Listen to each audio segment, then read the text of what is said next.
तर आज सीजेपीचा संसद भवनावर मोर्चा आहे। शिक्षण मंत्री धर्मेंद्र प्रधानांच्या राजीनाम्यावर आंदोलक ठाम आहेत। अभिजित दिपकेंच्या नेतृत्वात जंतर मंतर ते संसद भवन मोर्चा निघणार आहे। मोर्चात विरोधक सहभागी होणार आहेत। संजय राऊतांनी ही माहिती दिली आहे। सोनम वांगचुक यांचं 20व्या दिवशी आंदोलन मोडीत काढत त्यांना रुग्णालयात दाखल केलं।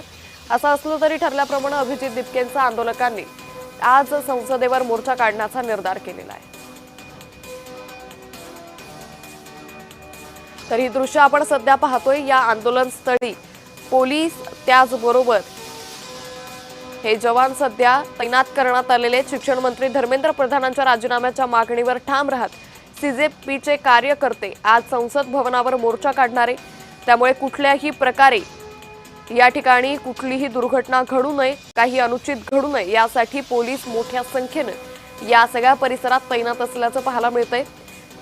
तर नीट पेपर फुटी प्रकरणी टीईटी पेपर फुटी प्रकरणी सोनम वांगचुक यांनी उपोषणाला सुरुवात केली होती। 20व्या दिवशी त्यांचं उपोषण मोडीत काढत त्यांना रुग्णालयात दाखल करण्यात आलं आणि त्यानंतर अभिजित दिपकेंनी उपोषणाची हाक दिली।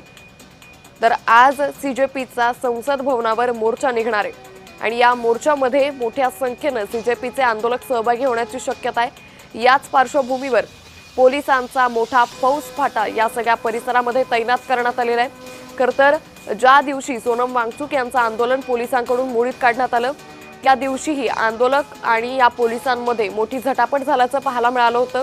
आंदोलक मोठ्या प्रमाणात आक्रमक झालेले होते। याच सगळ्याचा विचार करता आज जेव्हा सीजेपीचे आंदोलक हे संसद भवनाकडे निघतील त्यावेळी कुठलाही अनुचित प्रकार घडू नये यासाठी पोलीस तैनात करण्यात आलेले आहेत।